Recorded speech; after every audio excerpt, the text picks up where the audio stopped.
अस्सलामुअलैकुम दोस्तों, welcome back to our channel find Urdu.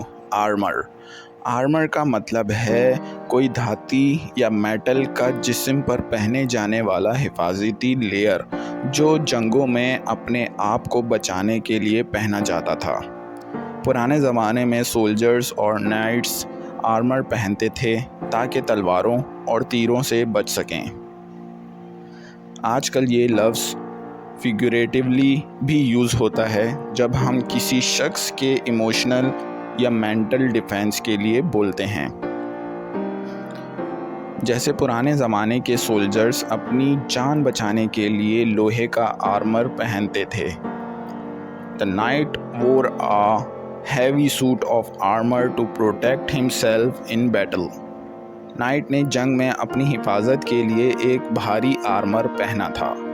Armour का मतलब है जंगों में अपनी हिफाजत के लिए लोहे का सूट पहनना या मेटाफोरिकली अपने आप को इमोशनली डिफेंड करना।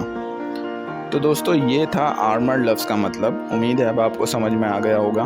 मिलते हैं नेक्स्ट वीडियो में। शुक्रिया।